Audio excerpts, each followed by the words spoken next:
Au sommaire de cette édition, troisième jour de manifestation de villageois nigérians contre Chevron ce jeudi. Les manifestants réclament des emplois.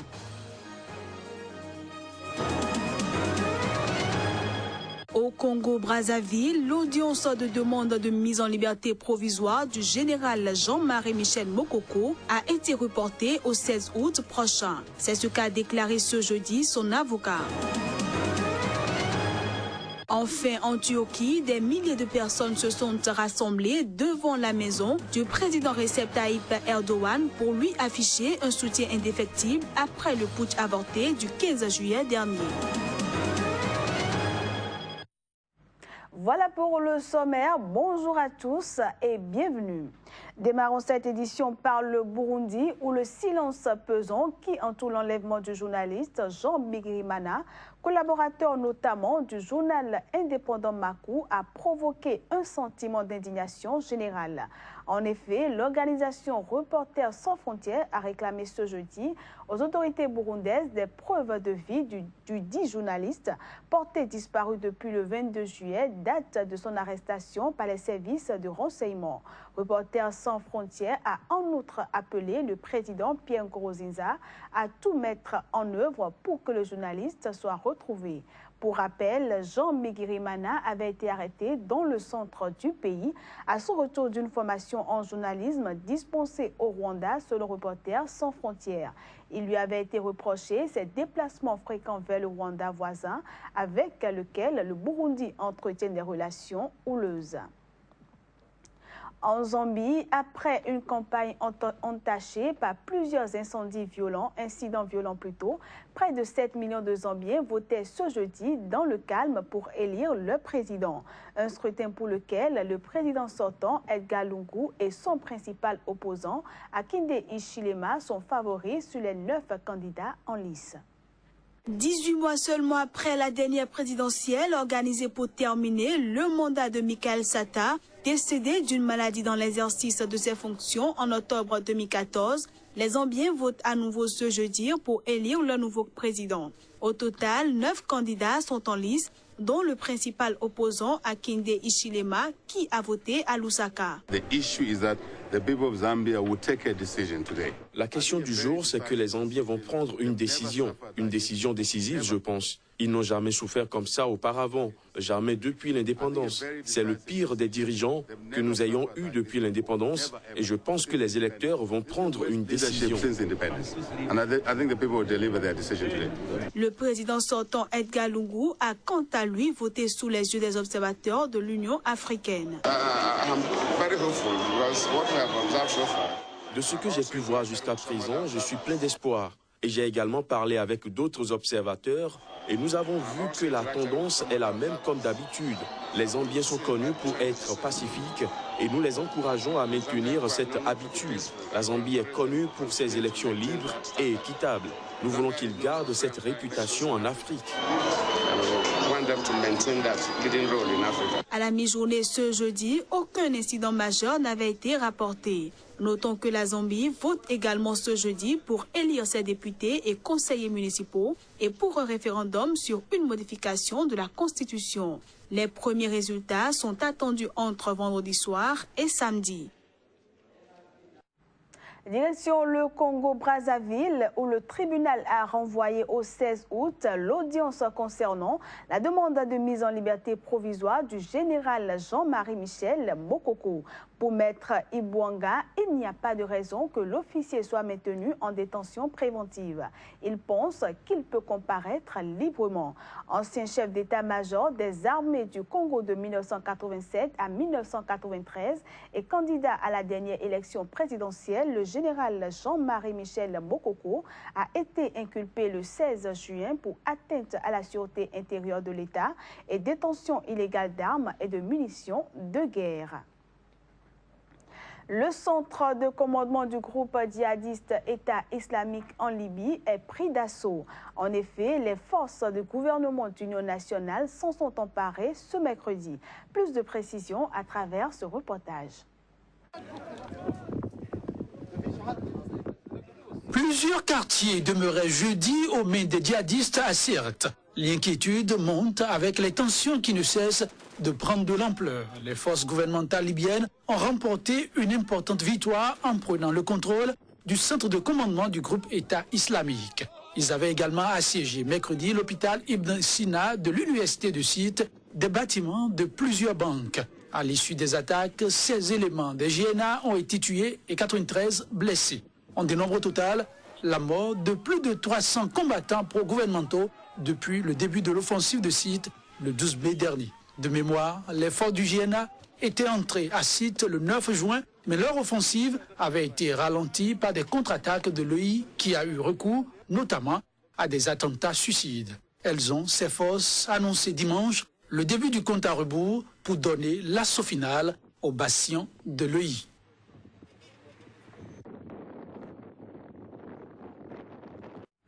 Je l'annonçais en titre, au Nigeria, pour réclamer des emplois, des villageois ont manifesté pour la 3e fois consécutive ce jeudi contre la compagnie américaine Chevron, selon un chef communautaire. Et ce, tandis que des soldats sont venus patrouiller. Les manifestants venant du village d'Ugborodo ont établi un campement à côté de l'immense centre de stockage Escravos de Chevron, protégé par un mur de béton de 3 mètres surmonté de barbelés. Ils réclament que leur communauté bénéficie davantage de retombées économiques de l'exploitation du pétrole, notamment en termes d'emploi. Il faut dire que le gouvernement nigérien peine à apaiser la grogne dans le delta où se sont multipliées depuis le début de l'année des attaques contre des infrastructures pétrolières de miliciens qui luttent pour davantage d'autonomie politique et de meilleures retombées de la manne pétrolière. Pour rappel, le village d'Ugborodo est en conflit avec Chevron depuis des années. Dans un autre registre, au Lesotho, les habitants de Séfaring ont vu sur l'immense lac artificiel de Katsé, mais n'ont pas accès à l'eau. L'eau part en Afrique du Sud. Une ironie d'autant plus cruelle que tous souffrent de la sécheresse provoquée par le phénomène climatique El Niño en Afrique australe. Toute la récolte annuelle de Morla Kohana Modissé est à ses pieds. 2 sacs de maïs au lieu d'une douzaine d'ordinaire. Ce veuf de 65 ans ne sait pas comment il va tenir 1 an avec sa famille. En cause, la sévère sécheresse qui s'est abattue sur le pays. Pourtant, le Lesotho ne manque pas d'eau, mais l'essentiel des réserves est exporté vers l'Afrique du Sud.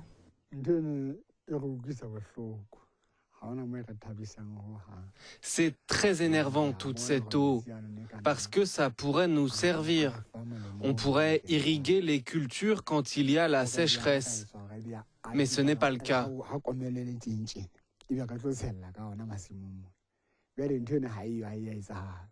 Le 2e plus grand barrage du continent a été construit dans les années 90 pour alimenter en eau Johannesburg et Pretoria. Le petit royaume enclavé du Lesotho est ainsi surnommé le château d'eau de l'Afrique du Sud. Et même à son niveau bas actuel, le barrage remplit ses promesses.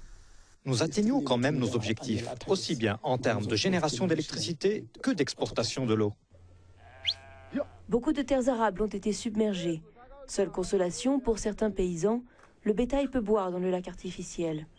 Mais beaucoup d'animaux ne survivront pas à la sécheresse. Cette sécheresse est vraiment terrible, surtout pour les femelles enceintes. Il n'y a pas assez d'herbe et pas d'eau. À Séfaring, comme dans de nombreux villages, les rares robinets sont à sec. Les habitants sont contraints de s'approvisionner en eau à l'unique pompe qui fonctionne encore, faiblement, en haut de la montagne. Ils doivent marcher des heures pour accomplir les moindres tâches de la vie quotidienne, y compris pour se rendre à la clinique, où le Plan alimentaire mondial distribue des rations tous les mois pour aider les populations les plus vulnérables.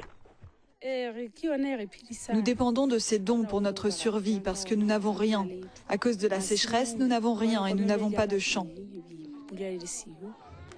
D'après les Nations Unies, d'ici la prochaine récolte en 2017, 40 millions de personnes risquent de manquer de nourriture en Afrique australe. Le Lesotho a déclaré l'état de catastrophe naturelle. Et la faim se fait déjà sentir, tandis que la principale richesse du pays s'écoule hors de ses frontières.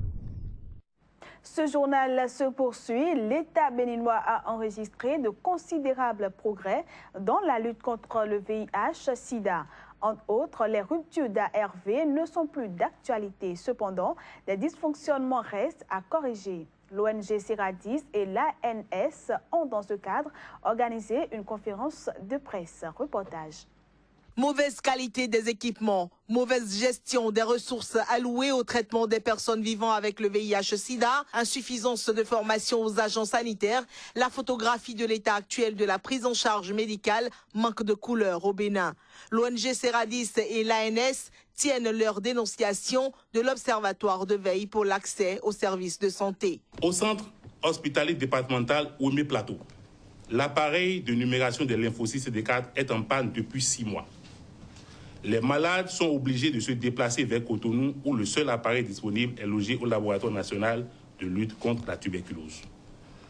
Pour ne pas détraquer cette machine, le programme national de lutte contre la tuberculose impose un quota de 25 échantillons à ne pas dépasser à chaque visite.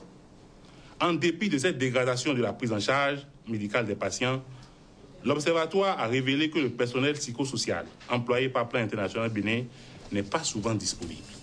Au centre hospitalier départemental de Lokossa, l'appareil de numération des CD4 est sur place, mais non fonctionnel. Pour compléter ce sombre tableau, le compteur électrique a été retiré par la Société béninoise d'énergie électrique, plongeant le site dans le noir complet. Il a aussi été question d'analyse et de suggestion. Il urge donc pour le gouvernement du Bénin de prendre toutes les mesures idoines pour permettre une absorption des ressources. Nous demandons au Comité national de coordination d'assurer un suivi rigoureux des conclusions de l'atelier qu'il a organisé en janvier 2016 avec l'appui du Fonds mondial et qui ont permis d'adresser les facteurs liés à la faible absorption au niveau des programmes. Les progrès enregistrés en matière de VIH-Sida ne devraient en aucun cas amener à baisser la garde, car tant qu'il y a 2 personnes vivant avec le virus, il y a encore beaucoup à faire. Pour finir, en Turquie, des milliers de personnes se sont rassemblées devant la maison du président Recep Tayyip Erdogan à Kisikli, sur la rive asiatique d'Istanbul. Ce rassemblement, la dernière d'une série de manifestations contre le putsch avorté du 15 juillet dernier, vise à afficher un soutien indéfectible au chef d'État turc. Pendant ce temps, dans le sud-est du pays, au moins 8 personnes ont été tuées dans 2 attaques simultanées à la bombe. Voici les images. Ils étaient des milliers à se rassembler devant la maison du président Recep Tayyip Erdogan à Istanbul. L'objectif était d'afficher leur soutien indéfectible au chef de l'État face aux critiques occidentales contre la massive répression entreprise par le pouvoir turc depuis la tentative de coup d'État du 15 juillet dernier. Un rassemblement qui devrait parachever 3 semaines de manifestations nocturnes des partisans du président Erdogan. Nous sommes excités, nous allons attendre. Notre commandant nous dit de partir, mais nous ne voulons pas partir. Pourquoi je ne vais pas partir? Pour l'honneur de mon drapeau. Même s'il nous dit de partir, ne nous en irons pas. Pourquoi? Le peuple s'est habitué à être ensemble désormais. En nous retrouvant devant la maison d'Erdogan, nous lui montrons notre soutien. Nous sommes là avec envie et plaisir. Mercredi a été une journée particulièrement meurtrière dans le sud-est à population majoritairement kurde. Au moins 8 personnes, 7 civils et un policier, ont été tués lors de 2 attaques simultanées à la bombe. Des attaques qui ont été attribuées à l'insurrection du Parti des travailleurs du Kurdistan, PKK. Déjà dans la matinée, 5 soldats turcs avaient été tués et 8 autres blessés dans un attentat à la bombe attribué lui aussi à la rébellion du PKK. Et voilà, mesdames, messieurs, ainsi se referme cette édition. Merci à tous pour l'attention.